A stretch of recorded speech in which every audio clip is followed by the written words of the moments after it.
2. 낮에는 적의 세상, 밤이면 우리 세상. 우리는 마천에 와서도 분에 넘치는 환대를 받았다.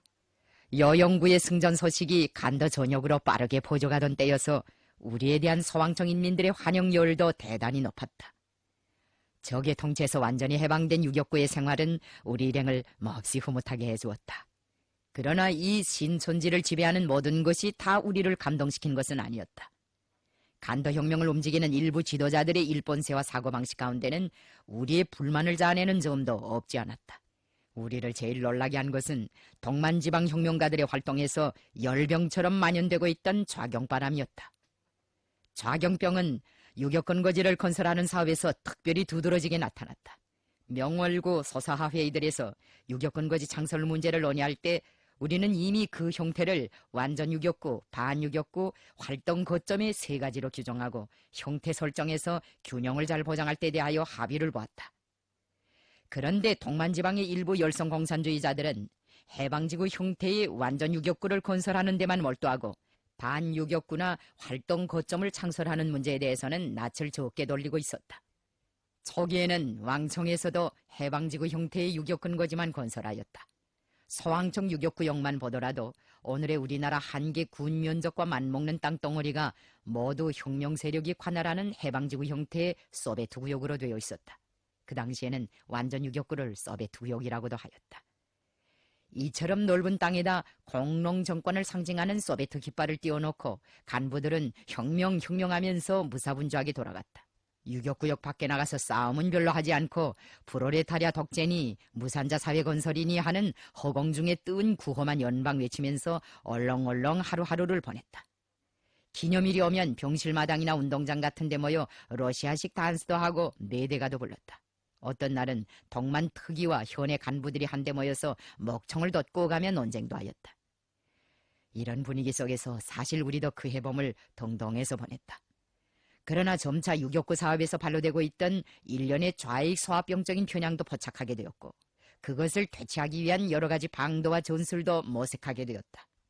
유격구역에는 사람들이 많았다. 초창기에는 왕청 근거지에만도 수천 명의 피난민과 망명자들이 와 있었다. 훈춘, 연길, 화령의 실태도 마찬가지였다. 부침 땅이 적은 산골 안에 수천 명이 모여들어 와글와글하니 먹을 것도 문제였다. 그래서 전부가 콩죽을 먹었다. 망에 콩을 갈아서는 쌀을 좀 넣고 죽을 써먹곤 하였는데 그것도 있을 때는 더러 타발도 하였지만 없을 때는 양잿물에 끓인 송피를 두드려서 송기떡을 만들어 끼니를 애우던가 고사리, 닭지싹, 도라지, 더덕, 둥글레 뿌리 같은 것을 삶아서 먹었다. 그렇게 하고서는 혁명가를 부르고 주먹을 흔들면서 제국주의를 타도하고 친일파를 타도하고 놀고 먹는 기생충의 무리들을 타도하라고 연설하는 것이 처시기의 근거지 생활이었다. 물론 소소한 전투도 여러 번 하였다.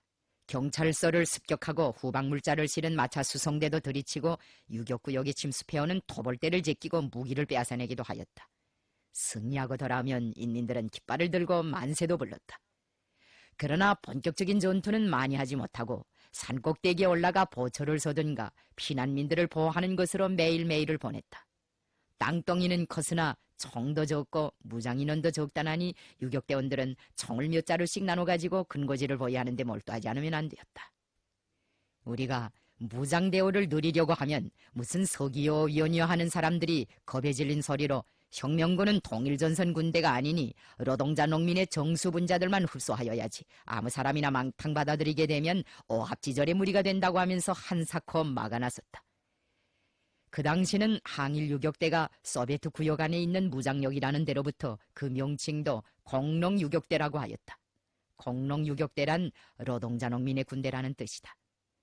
몇 개 중대밖에 안 되는 유격대 역량으로 몇천 평방킬로미터에 달하는 커다란 땅덩어리를 사수한다는 것은 참으로 힘에 부치는 일이었다. 방어 밀도가 설피니 일단 토벌만 시작되면 적이 우리의 방어진을 뚫고 정심 깊이까지 쳐들어왔다. 그러면 수천 명 인민이 벗짐을 이거지고 피난을 가느라고 야단법석을 하였다. 이런 피난 소동이 매일과 같이 유격구 사람들을 들볶았다. 좌경병에 걸린 사람들은 마치 해방지구 영토의 크기가 혁명의 성패를 좌우하는 결정적인 표징이라도 되는 것처럼 저가의 영향관계에 대한 과학적인 파산도 없이 주관적인 욕망만을 앞세우면서 토를 넓게 잡고 유격구역을 고수하는 데만 전념하였다. 그들은 지어 유격구역과 적통치구역을 적색구역, 백색구역이라는 간판 밑에 인위적으로 갈라놓고 반동군중, 양면파군중이라는 딱지를 붙여가면서 적구 인민들과 중간지대 인민들을 함부로 의심하거나 배척하였다. 국내 인민들도 역시 반동군중의 대접을 면치 못하였다. 이것이 가장 큰 문제거리였다. 적색구역에서는 여성들이 단발머리를 함으로써 백색구역과의 차이를 표시하였다. 말도 글도 노래도 학교도 교육도 출판물도 적백이 서로 달랐다. 백색구역에서 적색구역으로 들어오는 모든 사람들은 무조건 단속을 했고 취조를 한 다음에도 집으로 잘 돌려보내주지 않았다. 백색구역에서 오는 사람은 덮어놓고 적의 간첩으로 치부하라는 상급의 지령이 아동단 조직에까지 떨어졌다. 왕청 휴원당의 일부 사람들은 소왕청 고란에 있다가 도시로 내려간 사람들에 대하여 늘 악의를 품고 있었다. 한 번은 동일촌에서 망원보초를 쏘던 조기대원들이 소를 사려고 유격구에 온 대두촌의 농민을 붙잡아다가 신문한 일이 있었다. 백색구역에서 수상한 농민 한 명이 나타나 조기대의 신문을 받고 있다는 통보를 받은 휴원당의 좌경분자는 그 농민이 스파일 수도 있으니 바른대로 되지 않으면 주리를 틀어서라도 정체를 실토하게 하라고 지시하였다. 그런데 아무리 주리를 틀어도 농민은 스파이가 아니라고만 대답하였다. 그 농민은 사실 스파이도 아니고 주구도 아니었다. 그러나 좌경분자들은 농민이 가지고 온 현금을 압수하고 불문곡직으로 악행을 가하였다.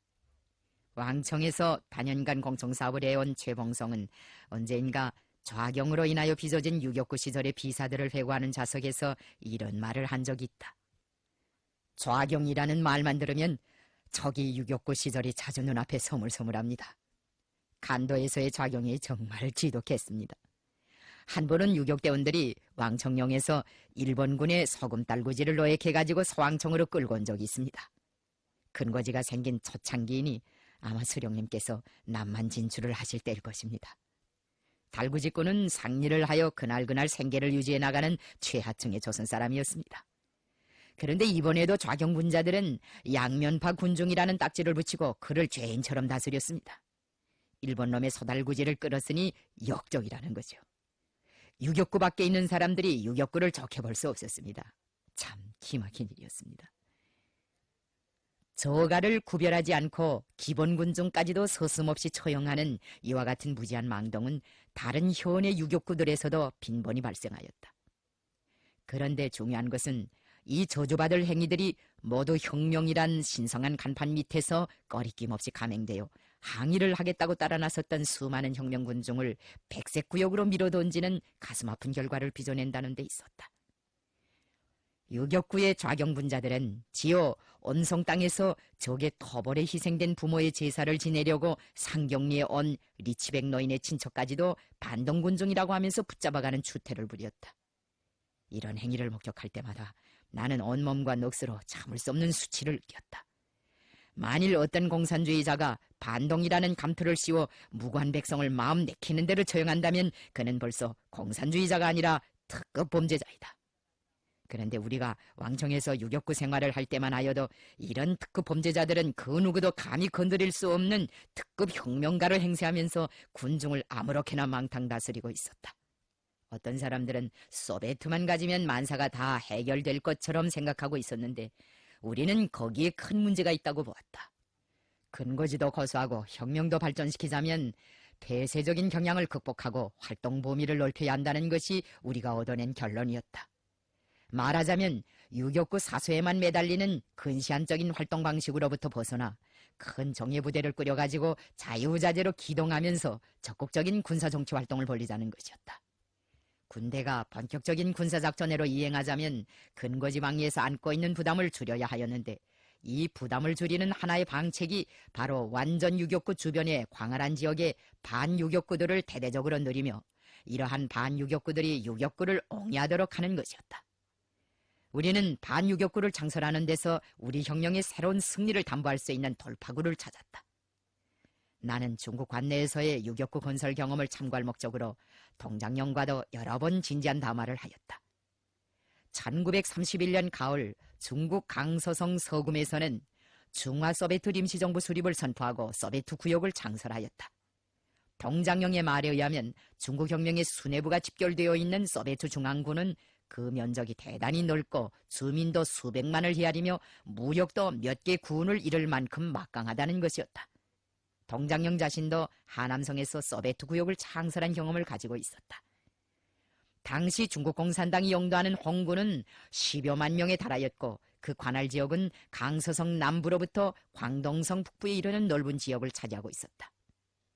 나는 그 말을 들으면서 영토와 인구상으로 볼 때 어지간한 한계 독립국가와 맞먹는 중국의 소비에트 구역 건설 경험을 두만강 연안에 그대로 이식할 수 없다는 것과 간도를 활동 기지로 삼고 있는 조선의 공산주의자들에게 있어서 혁명의 재건지를 튼튼히 사수하고 유격전쟁을 판이 크게 벌릴 수 있는 유일한 첩경은 완전 유격구 주변과 북부조선 일대에 반유격구를 창설하는 것이라는 견해를 더욱 굳히게 되었다. 반유격구 창설의 필요성은 무장투쟁의 실천 속에서 더욱 절박하게 제기되었다. 광대한 영역을 사수하자니 힘이 딸렸고 힘이 딸리니 그 타개책을 빨리 세우지 않을 수 없었다. 우리가 만일 유격전을 해보지 않고 고전이나 뒤적거리며 러시아 볼세비크들이 어떻게 했어, 중국 서금의 경험이 어떻소 하는 식으로 탁상공론만 하였더라면 해방지구 형태의 유격근거지 외에 또 다른 형태의 유격근거지가 반드시 있어야 한다는 것을 인식하는 정도에 머무르고 그 창설을 그토록 절감하고 빨리 다그치지 못했을 수도 있었다. 반유격구 문제는 근거지에 대한 단순한 형태상의 고찰이 아니었다. 그것은 사대주의, 교조주의를 극복하고 혁명에서 주체적 대를 세우는가 못 세우는가 하는 사상적 입장 문제였으며 좌경에서 벗어나 지난날 양면파 군중이라고 하면서 배척했던 광범한 인민들을 혁명의 동력으로 보는가 보지 않는가 하는 군중 관점 문제였고 그들을 반일민족 통일전선에 결속시키는가 못 시키는가 하는 혁명 역량 편성과 직결되는 심각한 문제였다.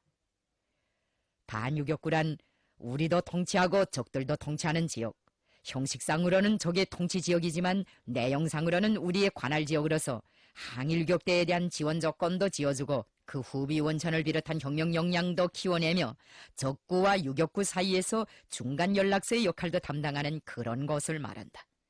좀 더 형상적으로 표현하면 낮에는 적들이 통치하지만 밤에는 우리가 관할하는 그런 지역을 말한다.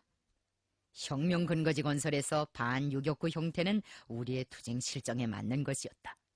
이런 형태는 다른 나라들의 유격전쟁 경험에도 별반 없는 것이었다. 당시 우리 혁명의 발전 노정은 반유격구 창설을 절실한 과제로 내세웠다. 우리는 무장투쟁을 국내로 확대 발전시키며 항일무장투쟁을 중심으로 한 전반적 조선혁명을 급속히 ang양시키기 위한 조치 하나로 1933년 3월 중순 함경북도 온성군 왕제산 일대에 진출하였다. 무장투쟁을 국내로 확대하며 조국해방을 이룩하려는 것은 항일대전을 선포한 그날부터 우리가 시종일관 견지해온 전략적 목표였고 우리의 가슴속에서 단 한순간도 떠나본 적이 없는 불변의 신념이었다. 무장투쟁을 국내로 확대하기 위한 선결 조건은 유급 일대를 비롯한 북부조선 지역에 반유격구를 꾸리는 것이었다. 반유격구를 잘 꾸려놓으면 유격구 건설에서 나타나고 있는 이러저러한 좌경적 편향도 능히 청산할 수 있었다. 우리는 셋째 섬에 활동기지를 두고 있는 왕청대대 이중대 성원 40명과 각 중대들에서 선발된 10명의 지휘관들과 정치일꾼들로 국내 진출 대오를 편성하고 박태화 소대장과 그 밖에 몇몇 대원들로 구성된 선발대를 온성지구에 파견하였다. 그 당시 동만 당조직의 책임적인 자리에 앉아있던 일부 사람들은 우리가 국내로 나가는 데 대하여 몹시 신경을 쓰면서 그것을 조지시키려고 각방으로 제동을 걸었다. 그들은 중국 영내에 있는 조선공산주의자들이 조선혁명을 위해 싸우는 것은 민족주의적인 조선연장주의 경향이라고 비난하였으며 일국일당제 원칙에 모순되는 행위이므로 국내 진출도 애당초 단념하는 것이 좋을 것이라고 하였다. 하지만 나는 민족적 임무에 충실한 것이 곧 국제주의적 임무에도 충실한 것으로 되며 조선의 혁명가가 조선의 해방을 위해 싸우는 것은 그 누구도 방해할 수 없는 신성불가침의 권리라는 자기 나름의 배짱을 가지고 그들의 주장을 논박하였으며 변함없이 국내 진출 준비를 하였다. 이런 때에 항일 유격대의 국내 진출에 어두운 그림자를 던져주는 사건이 발생하여 우리의 분노를 격발시켰다. 국내와의 연계를 위하여 온성지방에 나갔던 이중대 대원이 임무를 수행하고 돌아오자마자 김성도라는 사람에게 체포되어 덕만 특이로 끌려갔다는 것이었다. 그 당시 이중대장은 안기호였고 정치지도원은 최춘국이었다. 그들은 사건이 발생하자마자 허둥지둥 마천에 뛰어와 내 앞에서 중대 지휘관들도 모르게 유격대원을 함부로 붙잡아간 김성도의 올건 행위를 두고 의분을 터뜨렸다. 성미가 첫날 색시처럼 얌전하고 마음씨가 비단결 같아 남의 흉이라고는 점처럼 보지 않는 최춘국이 외눈깔 왕가라는 별명까지 입에 걸리며 김성도에 대한 험담을 들어놓았지만 나는 함구무원으로 앉아서 그가 하는 말을 듣기만 하였다. 김성도에 대한 파악이 별로 깊지 못하였기 때문이었다. 내가 알고 있는 것이란 그가 공청 덕만 특위 선전부장으로 활동하다가 덕만당 특위로 가소환되어 온 사람으로서 각 현으로 순시를 다니는 중이라는 것뿐이었다. 덕만당 조직에서는 상급 조직의 간부들이 하부 조직을 돌아다니며 지도사업을 하는 것을 순시라고 하였다. 나는 최춘국이 김성도를 이름 대신 상스러운 별명으로 부르는 것이 마음에 걸려 그를 엄하게 꾸짖었다. 준국 덕무, 덕무는 언제부터 다른 사람들을 이름 대신 별명으로 부르는 거약한 버릇을 배웠어? 김성도라는 사람이 우리를 무시하는 탈선 행위를 한 것만은 사실이지만 덕무한테는 그래 그의 인격을 존중해 줄 만한 아량도 없단 말이오? 최춘국은 비판 앞에서 허심한 사람이었다. 그는 얼굴에 심각한 표정을 담고 송구스럽게 말했다. 죄송합니다. 제 언행이 조금이라도 불손했거나 무례했다면 용서해 주십시오. 유격구도 인간들이 모여 사는 것이니 별명이 없을 수 없겠지. 그런데 그 별명은 너무도 야비하구만. 외눈깔이라고 하다니. 나는 김성도가 이중대의 대원을 체포해 간 것보다 당장은 왕청 사람들이 그를 외눈깔 왕가라고 부르는 사실에 더 화가 났다. 어째서 김가를 왕가라고 하는가고 물으니 최춘국은 조선 사람인 김성도가 중국 사람 냄새를 너무 내고 간부들 앞에서 지나치게 굽실거리는 것이 아니고 와서 간도 사람들이 그에게 왕가라는 성을 붙여준 것 같다고 대답하였다. 덕만 특위로 가던 길에 현당에 잠깐 들렸더니 거기서도 김성도를 이름 대신 외눈깔 왕가라고 부르는 것이었다. 현당 사무실에서 리영국이 나에게 들려준 말에 의하면 김성도는 1927년에 벌써 조선공산당에 입당하여 화요파 만주 총국의 어느 세포위원을 하다가 일본 영사관 경찰에 체포되어 매도 맞고 감옥밥도 먹어본 노당원이라고 하였다. 감옥에서 풀려나온 후에는 재빨리 중국 땅에 전당하여 특위급 간부로 승진되었는데 골아 빠진 한쪽 눈에 후물을 감추느라고 그러는지 늘 색안경을 끼고 다부산자 차림으로 다닌다는 것이었다. 리영국은 김성도를 날아가는 까마귀 발에 버선이라도 신길 수 있는 수완가이고 변설가라고 평가하였다. 나는 덕만 특위 사무실에서 3시간쯤 김성도와 담화를 하였다. 정작 마주 앉고 보니 그의 월권 행위를 문책하려던 결심은 뒷전으로 밀려나고 측은한 감정부터 앞섰다. 골아버린 눈과 몹시 지친 듯해 보이는 컴컴한 얼굴 표정으로부터 환기된 동정심 때문이었을지도 모른다. 한쪽 눈에 실명이라는 불우한 신체적 조건을 무릅쓰고 간도의 험산 줄령을 넘나들며 혁명우리에 동분서주하는 것은 얼마나 장하고 눈물겨운 일인가. 순시원 덕무, 덕무는 우리와 토론도 하지 않고 무슨 이유로 공작 중에 있는 유격대원을 함부로 체포해 갔소? 나는 음성을 높이지 않으려고 애쓰면서 예절있게 물었다. 김성도는 안경 너머로 나를 유심히 보았다. 언감 특위 순시원도 몰라보고 당돌하게 문책을 들이대느냐고 사뭇 못마땅해하는 듯한 눈치였다. 그런 질문을 받는다는 게 참 이상하구만. 그 대원의 월경이 프롤레타리아 국제주의의 모순되는 민족주의의 표현이라는 걸 모를 리 없겠는데 우린 그를 민생단으로 보고 있어. 무슨 근거로? 조선에 갔다 왔으니 민족주의인 것이고 민족주의적 오유를 범했은즉 그거야 민생단이 아니고 뭐겠어. 그게 덕무의 생각이오? 그렇소. 나의 상급도 그렇게 보고 있어. 나는 김성도가 이런 대답을 하였을 때 그가 괘씸하다는 생각보다도 가련하다는 생각이 앞서서 한동안 말을 잇지 못하였다.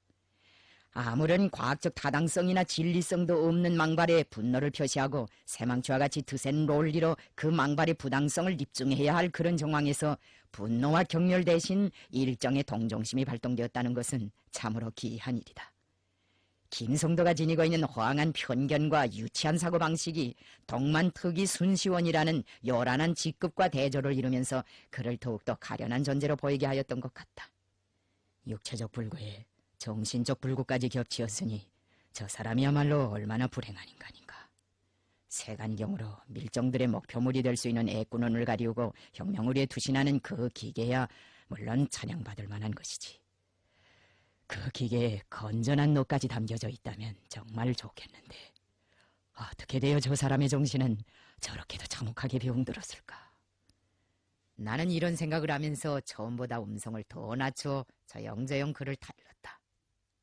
동무는 민족주의와 민생단을 동일시하고 있는 것 같은데 어떻게 그 양자를 감히 한 천평 위에 올려놓을 수 있겠어. 박석윤이나 조병상, 전성호와 같은 몇몇 민족주의자들이 발기인이 되어 민생단을 조직했다고 해서 민족주의와 민생단을 동일시하는 것이야 너무나도 억지스러운 삼단론법이 아니겠어. 내가 알기에는 덕무도 처음에는 민족주의자들이 주관하는 단체에 들었다가 공산주의 운동회로 방향전환을 한 것 같은데 그것을 근거로 삼아 덕무에게 민생단 감투를 씌우면 납득이 가겠어? 어떻소? 김성도는 그거야 어떻게 하면서 말끝을 얼버무렸다. 나는 그가 반성해 볼 수 있는 여유를 좀 주었다가 조리 있게 솔복을 계속하였다. 덕무가 상부라고 한 것은 동장영 서기를 염두에 두고 한 말 같은데 나는 그가 그렇게 편협한 사고방식을 가진 사람이라고 생각하지 않소. 만일 동장영 서기가 실정을 잘 몰라서 일시적인 편견이나 오해를 가지고 그런 판단을 내린다면 조선이 물정을 잘 아는 동무들이 무슨 수를 써서든지 그가 옳은 이해를 가질 수 있도록 조언을 줘야 하지 않겠소. 김성도는 그 말에도 역시 묵묵부답이었다. 체포당했던 이중대의 대원을 데리고 지휘부로 돌아오는 길에서도 나는 김성도가 가련하다는 생각에서 점처럼 벗어날 수 없었다.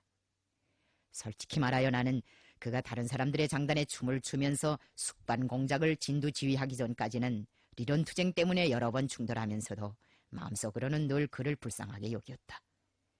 그러나 김성도가 민생단 숙청의 간판 밑에 견실한 혁명가들을 무수히 살해하는 것을 보고서는 그를 더는 동정하지 않았다. 훗날 그 자신도 결국은 민생단 감투를 쓰고 처형되었다. 대로는 대로한테 망하고 좌경은 좌경의 심판대에서 죽는다는 것, 신념과 줏대가 없이 간에 붙었다 섭에 붙었다 하는 사람에게 잘해지는 운명은 자멸이라는 것이 수십 년에 걸치는 동란의 시대를 살아오면서 내가 얻은 또 하나의 인생 체험이라고 할 수 있다.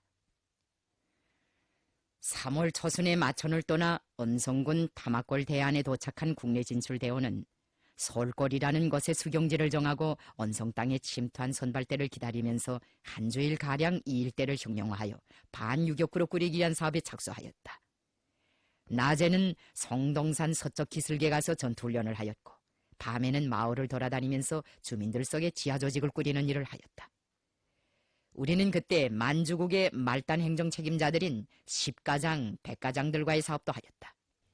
우리가 인민의 이익을 침해하지 않고 혁명군대의 복무조례에 맞게 주민들과의 관계를 잘 가지었기 때문에 그들도 우리에 대해서는 매우 깨끗한 인상을 가지고 있었다.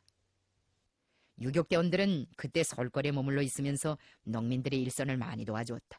어떤 대원들은 산에서 쌀이나무를 해다가 주인집 울타리까지 고쳐주었다. 박영순의 회상기에 나오는 그 유명한 도끼 이야기도 바로 우리가 이 마을에 주둔해 있을 때에 생긴 일이었다. 어느 날 나는 중국 사람인 주인집 노인 부처의 일선을 덜어드리려고 도끼와 물초롱을 들고 두만강가로 나갔다. 이 지방 주민들은 겨울에 두만강에서 물을 길어다 먹었다. 도끼나 곡괭이 같은 것으로 얼음을 까고 구멍을 낸 다음 초롱에 물을 퍼가지고 돌아오면 그것이 곧 음료수가 되었다. 나도 그런 얼음구멍을 내려고 도끼를 들고 나갔다. 그런데 얼음을 다 까내려 갔을 때 그만 자루가 빠지면서 그 구멍 속에 도끼가 미끄러져 들어갔다. 긴 장대기를 가지고 몇 시간 동안 강바닥을 훑어보았으나 도끼는 좀처럼 나지지 않았다. 나는 주인집 노인에게 도끼값을 후히 치루어주고 제3 사과하였다. 너희는 대장어른께서 새벽마다 자기네를 도와 물을 길어주신 것만도 고맙고 황송한 일인데 이 늙은 것이 힘이 없어서 혁명군에 도움을 주지 못할 망정 도끼값까지야 어떻게 받겠는가고 하면서 굳이 사양하였지만 나는 우리가 값을 치르지 않고 이 고장을 떠나가 버리면 내가 대장으로서 혁명군의 규율을 위반하는 것으로 되니 나를 생각해서라도 그 돈을 받아달라고 간청하였다. 노인에게 값을 넉넉히 치루어 주었지만 내 머리에서는 얼음구멍에 빠진 그 도끼 생각이 잠시도 떠나지 않았다. 아무리 많은 돈을 갚아주어도 손때 묻은 연장을 잃어버린 주인들의 아쉬움이야 어떻게 가셔질 수 있겠는가. 그래서 1959년 봄에 항일 무장투쟁 전적지 답사단이 중국 동북지방으로 떠나갈 때 그들에게 양수천자의 그 노인을 만나면 나를 대신하여 사과해달라고 부탁하였다. 답사단이 양수천자에 찾아갔을 때에는 유감스럽게도 그 노인이 이미 고인이 된 뒤였다. 두만강을 걷는 우리 일행이 선발대 안내를 받으며 왕제산 마루에 오른 것은 오후 4~4시경이었다. 그때 유급지구에서 온 혁명조직 책임자들과 정치공자원들은 산 능선과 이깔나무 수림 속에 숨어있다가 우리를 맞이해 주었다. 나는 애어린 참나무들이 빼곡히 서 있는 그 산마루에서 한참 동안 주변의 풍경을 부감하였다. 10년이면 강산이 변한다고 했지만 이 고장의 일각은 3년도 되기 전에 옛 모습을 바꾸고 있었다. 두루봉에서 국내 당조직을 모을 때 볼 수 없었던 탄광의 보록더미도 새로 생긴 풍경이었고 웅기, 선봉, 웅기 온성선을 타고 달리는 열차 역시 1930년 가을이나 1931년 봄에는 볼 수 없었던 온성의 새 모습이었다. 산천과 함께 사람들도 성장하고 혁명도 전진하였다. 우리가 이 고장을 다녀간 후 유급 일대와 그 주변에서는 새로운 반일혁명 조직들이 연속적으로 태어나 활동을 개시하였다.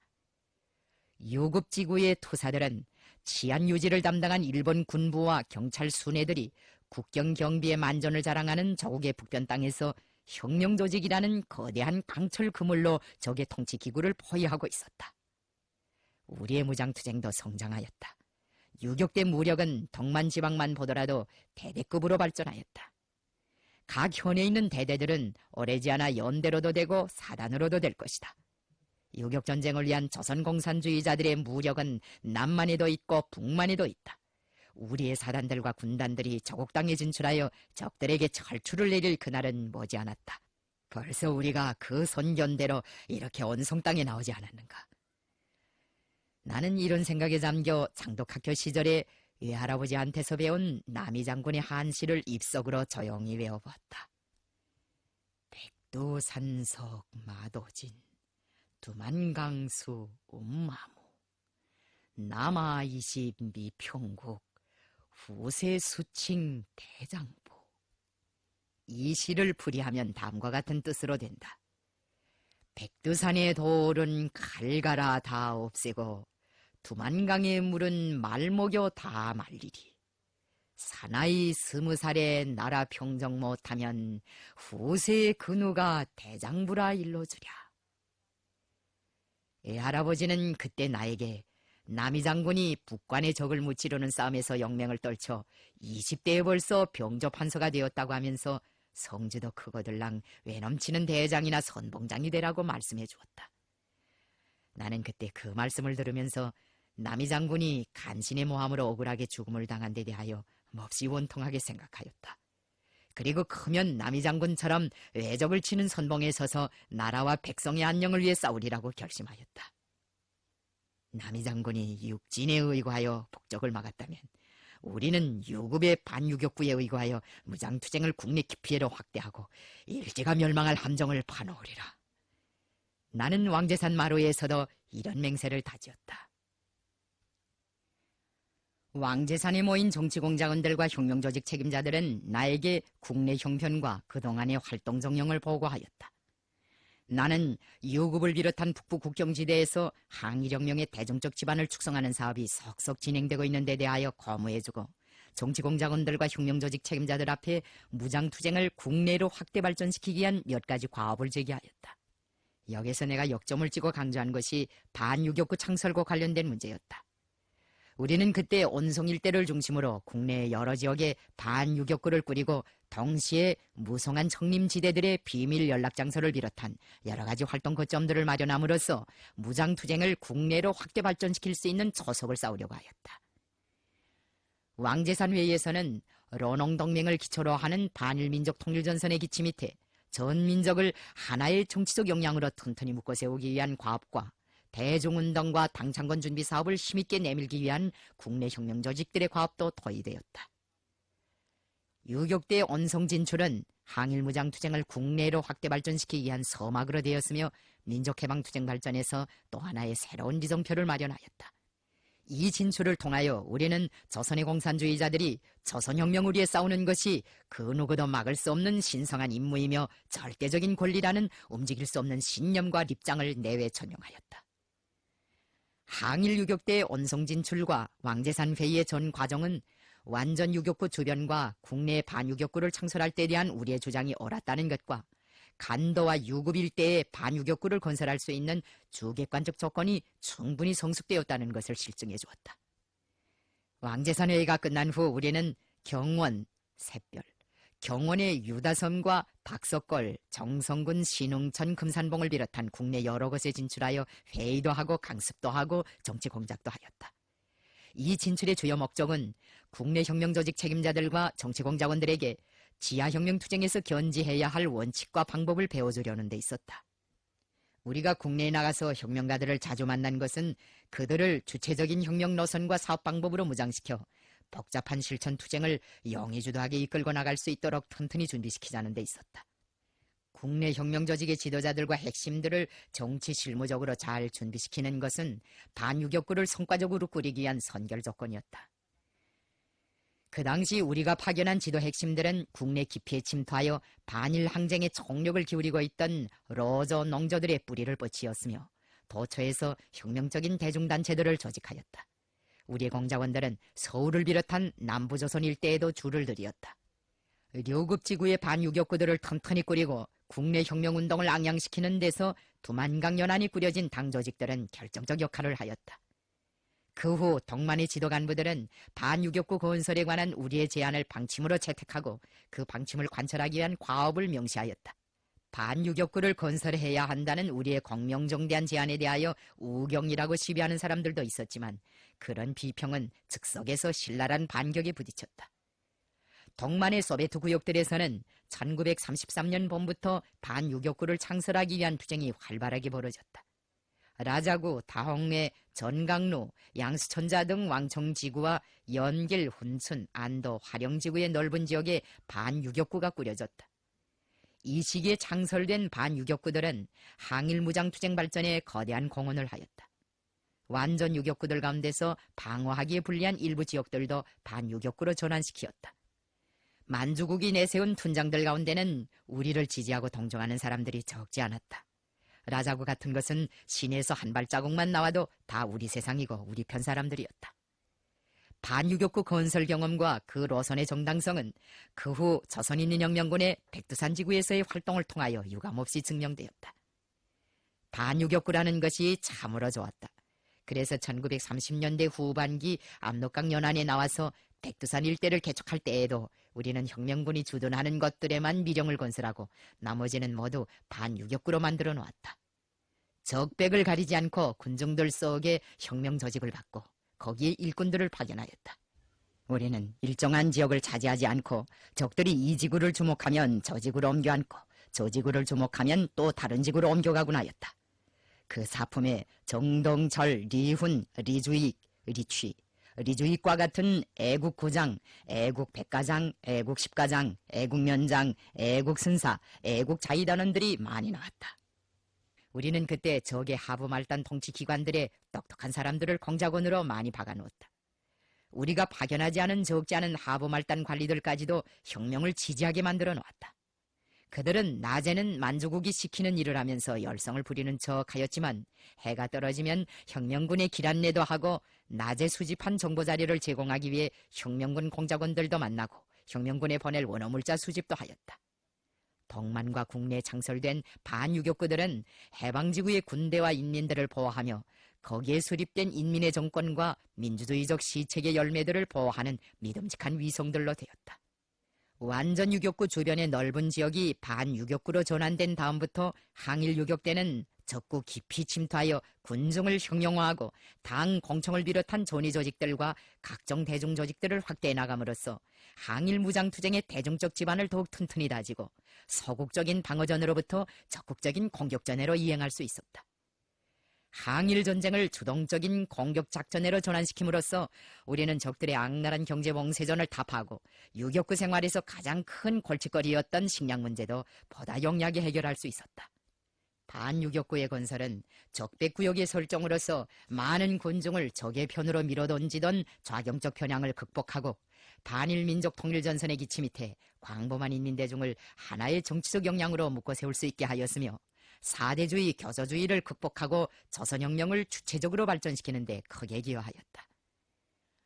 왕정지방의 반유격구들 중에서 가장 모범적인 것은 라자구와 양수천자였다. 라자구를 반유격구로 건설하는 데서는 리광의 공로가 컸다. 리광은 라자구에 파견되어 반일부대 공작도 하고 독립군 출신들과의 사업도 하면서 우리가 발을 붙일 수 있는 기틀을 튼튼히 마련하여 놓았다. 라자구는 1920년대 초부터 리동휘 일파가 독립운동의 주요 기지로 개척한 거장이었다. 그때 리동휘를 따라다니며 독립군 운동에 관계했던 영감들이 라자구 지방을 쥐락펴락하고 있었기 때문에 리광은 그들을 통하여 이 지방 인민들을 혁명화할 수 있었다. 라자구에 반유격구를 창설하려고 그때 유능한 정치공작원들이 이 지방에 많이 파견되어 갔다. 그들 중 적지 않은 사람들은 우리 대화에 살아서 돌아오지 못하였다.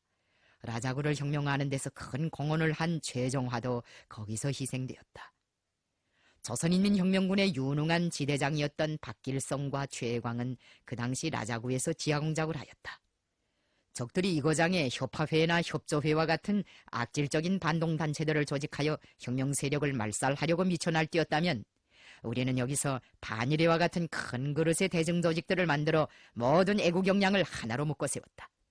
라자구는 왕청의 혁명군종을 먹여 살리는 식량창고와도 같은 역할을 하였다. 서왕청 유격구에서는 식량 사정이 곤란할 때마다 라자구 혁명조직의 사람들을 파견하여 긴급 구조를 요청하였다. 그러면 라자구에서 혁명조직 성원들이 10리평 돌문안까지 쌀을 덩치므로 지고 와서 왕청 사람들에게 인계해 주었다. 적들이 라자구를 점령한 조건에서도 해방지구들에서는 계속 그 고장의 쌀을 가져다 먹었다. 유격구가 해산되고 조선인민혁명군의 주력이 북만원정을 떠난 1935년 하반기부터 왕청 효원 내 혁명가들이 사실상에 있어서는 라자구의 식량을 먹고 목숨을 부지했다고 말해도 과언이 아니다. 적의 토벌을 피하여 한동안 라자구 서산에 가 있던 일부 혁명군중과 왕청 3중대 군인들도 이 지방 인민들이 가져다주는 식량을 소비하면서 1935년 가을과 겨울을 보냈다.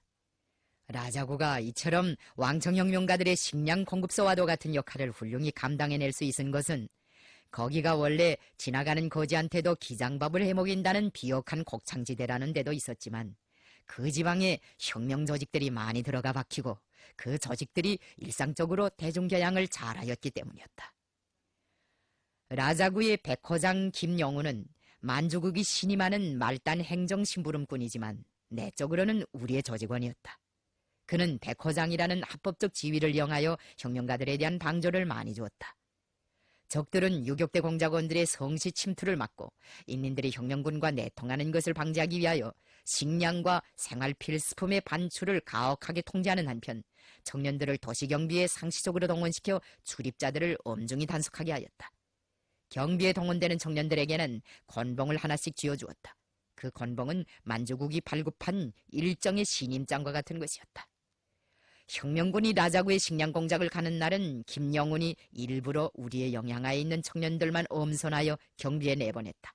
식량 공작을 담당한 사람들이 성시 주변에 나타나면 경비에 동원된 청년들은 그들에게 건봉을 넘겨주고 마을에 달려가 백호장이 지휘 밑에 쌀을 모아가지고 돌아와 식량 공작원들에게 넘겨주곤 하였다. 라자구에서는 혁명조직 성원들이 위만군들을 구슬려서 수만 발의 탄알까지 뽑아냈다. 그 당시 라자구 시내에는 혁명조직에서 운영하는 개인 상점이 있었다. 그 상점 주인은 오랜 공청 일꾼이었는데 성시에서 혁명군에 보낼 원어물자를 자유롭게 뽑아내가기 위하여 위만군 병사들과 결의 형제까지 모았다.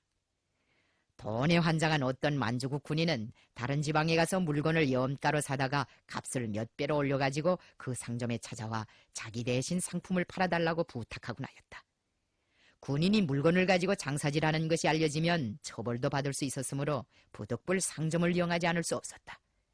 그 군인은 상점 주인과 결의 형제를 모은 다음 그에게 탄알까지 팔아주었다. 상점 주인은 탄알 한 발에 25전씩 사서 혁명군에 넘겨주었는데 그 수량은 무려 5천여 발에 달하였다. 이것은 반유격국 건설의 정당성과 생활력을 실증해주는 하나의 단편적인 이야기에 지나지 않는다. 혁명군을 원호하는 데서는 왕청 남부지역에 창설된 양수천자 반유격구도 큰 역할을 담당하였다. 양수천자의 혁명 조직들에서는 수십 차례에 걸쳐 해방지구에서 쓸 식량과 생활필수품들을 보내주었다. 우리는 그때 쌀, 피복, 성냥, 약품, 화약, 소금 등 유격구 인민들의 생활에 절실히 필요한 물자의 많은 몫을 언성과 양수천자의 혁명 조직들을 통하여 해결하였다. 유격구에서 제일 귀한 것은 소금이었다. 죽을 5숟가락쯤 먹고는 인단할 만한 소금을 한 알씩 깨물고 억지로 간을 맞추는 형편이었다. 적들은 그때 유격구에 사는 생명들을 질식시키기 위하여 식량과 소금에 대한 통제를 무섭게 하였다. 가을이면 농민들이 한 해 농사를 지어 거둬들인 쌀을 자기네가 관리하는 집단 부락의 창고에 고스란히 가져다 놓게 하고 식구수에 따라 하루 동안 먹을 만한 식량만 내주었다. 농민들에게 식량이 예비가 생기면 그 식량이 곧 항일 유격대나 유격군거지 인민들에게로 흘러간다는 것을 알고 있었기 때문이었다. 적들은 소금의 유출을 막기 위하여 집사대라는 소금 경찰대까지 조직해가지고 가옥들에 대한 수색을 무시로 하였다. 된장, 간장이 조금만 많아도 세금을 부과시키고 볼기채라고 부르는 세모난 나무 몽둥이로 무섭게 후려갈겼다. 우리는 1934년 가을에 근거지의 소금난을 해결하기 위하여 이중대 성원 30여 명을 포함하여 수많은 군민들과 아동들로 구성된 공작대를 양수천자에 파견하고 거기에 말들까지 따라 보내었다. 왕청에서 양수천자까지는 왕복 200리 길이었다. 사전에 우리의 통지를 받은 양수천자의 혁명조직에서는 온성지하혁명조직과 남양운송부를 통해 넘겨받은 많은 양의 소금을 두만강변에 쌓아놓고 공작대를 맞이하였다. 공작대는 말 한 필에 소금 가마니를 2~3짝씩 얹어가지고 셋째 섬으로 무사히 돌아왔다. 나머지 소금은 한 사람당 20 내지 30kg씩 등짐을 어져서 유격근거지까지 날라왔다. 일부 소금은 라자구에 가서 밀가루와 바꿔왔다. 양수천자 조직이 우리에게 보내준 후방물자는 대부분 온성을 비롯한 유급지구에서 넘어온 것이었다. 그곳 인민들은 우리 유격대와 유격건거지 인민들의 생활에 필요한 필수품의 많은 몫을 도문과 영종 일대에서 해결하여 보내곤 하였다. 적들의 감시와 통제가 심한 국내에서는 일용 필수품들을 대량적으로 구입할 수 없었다. 국내 조직들은 도문이나 영종 같은 상업지구들에 슬슬 건너가서 필요한 물건들을 사두었다가 제정된 통로를 통하여 항일 근거지들에 보내주었다. 도문과 영종은 사실상 우리의 후방을 담당한 믿음직한 근거지나 다름없었다. 그러므로 우리는 도문이나 영종이나 백초구와 같이 우리의 혁명 조직들이 조밀하게 박혀있는 고장들은 함부로 다치지 않았다.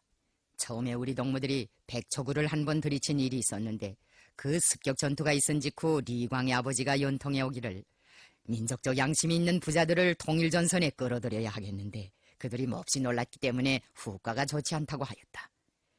그 다음부터 우리는 백초구와 같은 고장을 치지 않았다.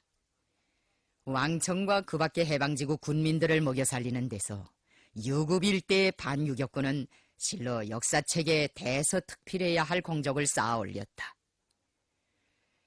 우리는 완전 유격구와 반유격구 외에도 적 통치구역에서 유격대의 군사정치 활동과 연락을 보장하기 위한 눈에 보이지 않는 활동 거점들을 무수히 꾸려놓았다. 지하혁명 조직들과 연락소들로 이루어진 이 활동 거점들은 기동적이고 임시적인 성격을 띠는 유격근거지의 한 형태로서 영종, 훈춘, 도문, 로두구, 백초구를 비롯한 적 통치지역의 큰 도시들과 철도 연선지대들에 많이 꾸려졌다. 간도와 국내에 반유격구를 창설하던 잊지 못할 나날들을 회상할 때마다 내 추억 속에 가장 뚜렷이 떠오르는 인물은 어종화이다. 소대문 형무소를 추록하기 바쁘게 북행열차에 몸을 실은 그는 더문에 건너자 해막동 근처에 있는 처갓집에서 며칠간 종양을 하고는 인차 석현으로 돌아와 나를 찾아왔다. 어종화가 감옥살이를 끝내고 왕청으로 돌아온 것은 남북만 원정을 마치고 유격구에 발을 들여놓은 지 얼마 안 되는 나에게 있어서 커다란 기쁨으로 되고 위안으로 되었다. 그는 나를 만나기 바쁘게 큼직한 과업을 하나 맡겨달라고 하였다. 병색이 짙은 얼굴을 봐서는 몇 달 정량을 더 해야 할 형편이었는데 일거리를 달라고 자꾸 간청하는 바람에 가야호 주변의 일부 지역들을 반유격구로 꾸려보라고 하였다.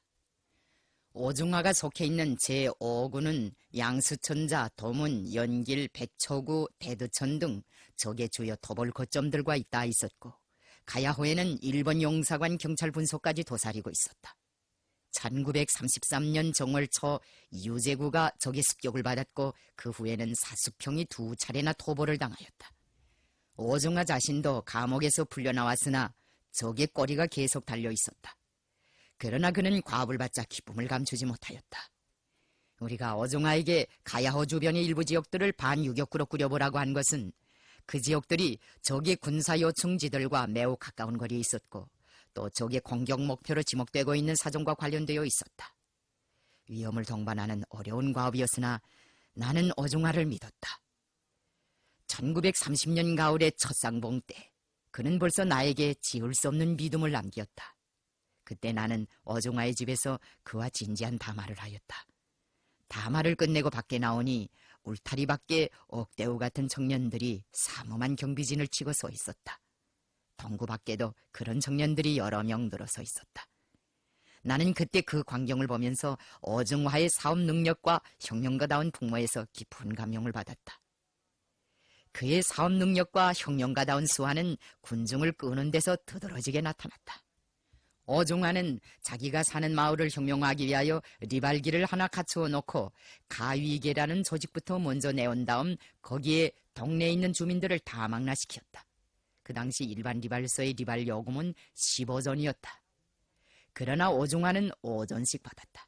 그 돈으로 책을 사서는 개에 망라된 사람들의 눈을 틔워주었다. 사람들은 누군 값으로 리발을 하고 책을 보는 못에 개에 열심히 모여들었다. 오중화는 그런 틈을 타서 개원들을 교양하였다. 가위계를 통하여 마을 사람들을 초보적으로 계몽시킨 다음 이전날의 동창회, 하구회, 친목회 등 계몽단체들을 통합하여 영동 친목회를 조직하였다. 이 친목회는 도나와 할바령 동쪽 지구인 연길, 훈춘, 화령, 왕청 일대 청년 학생들의 합법적 조직이었다. 오중화는 마을을 혁명화하기 위하여 연극 공연도 자주 조직하였다.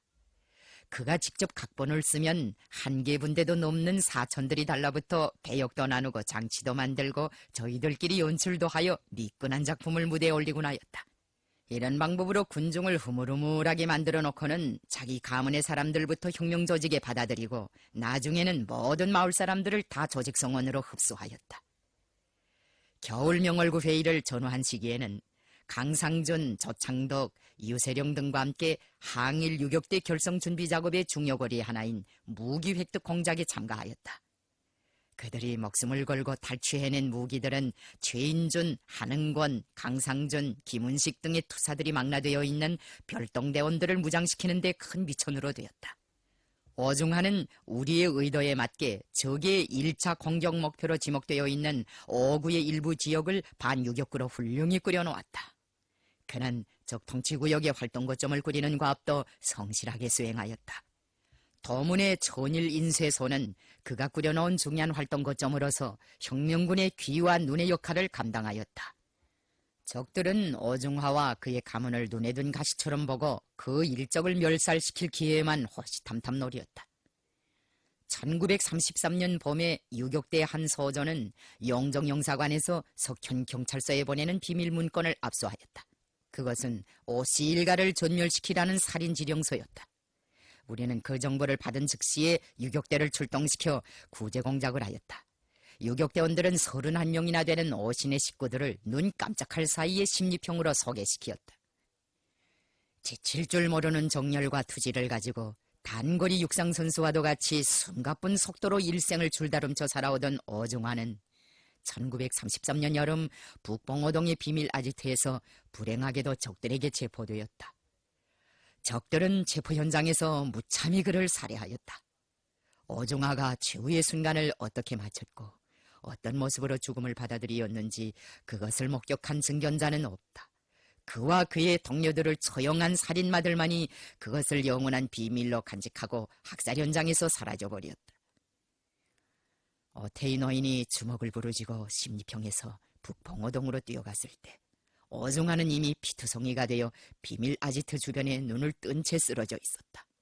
생명의 불꽃이 아직 채 꺼지지 않은 그 눈동자에는 그가 살아서 그렇게도 큰 애정을 가지고 자주 쳐다보던 유격구의 푸른 하늘이 비껴 있었다. 그러나 입만은 생시보다 더 굳게 다물려 있었다. 어태희 노인은 그 인매만 보고서도 아들이 조직의 비밀과 생명을 바꾸지 않았다는 것을 알 수 있었다. 그것이 장에서 노인은 더 슬프게 울었다. 세상에 태어나 34해밖에 살지 못한 아들이었지만 그 아들은 일생을 부끄럽지 않게 살았다. 오래 산다고 더 큰 낙을 누린다는 법이야 없지. 그렇지만 아들아, 너는 너무도 일찍이 이 애비의 곁을 하직하였구나. 너를 그렇게도 아끼는 김일성 장군이 알면 얼마나 가슴 아파하겠느냐. 그때 노인은 아들의 시체를 부둥켜 안고 이런 생각을 하였다고 한다. 나는 어종화가 학살당하였다는 소식을 듣고 그것을 잘 믿으려 하지 않았다. 평소에 그렇게도 많은 말을 하고 그렇게도 많은 걸음을 걷고 그렇게도 많은 흔적을 남기면서 불같이 살아오던 사람이 이다지도 조용히 가버릴 수 있는가 하는 어처구니 없는 생각이 들었다. 어종화의 곁에는 그를 바래준 사람이 한 명도 없었다. 그는 한마디의 유언도 남기지 못한 채 대지 위에 쓰러졌다. 그가 우리에게 유언으로 남길 수 있는 말이 있었다면 그것은 과연 무슨 말이었을까? 반유격구 건설도 끝났으니 또 새로운 과업을 맡고 싶었노라는 말을 했을지도 모른다. 어종화가 살아있었더라면 나는 그에게 더 큰 중책을 맡기었을 것이다. 혁명하는 사람의 윤리에서는 일거리를 많이 주는 것이 최대의 사랑이고 최고의 믿음이다. 우리 혁명은 간도 일각에서 만 사람의 총애를 받던 또 한 명의 유능한 조직자, 선전자, 인민에게는 긍지를 주고 적들에게는 공포를 주는 성실하고 강직한 동량지제를 이뤘다. 그것은 동만 땅에서 너도 치며 전진해가는 우리 혁명의 앙양을 위해 정녕 가슴 아픈 손실이었다. 그러나 어종화는 그 장렬한 죽음으로써 군중을 각성시키고 골기시키었다. 그는 희생되었지만 그가 피로 적시고 간 반유격구들에서는 항일대전의 새로운 전성기를 떠매고 나갈 주인공들이 우후죽순처럼 자라나고 있었다.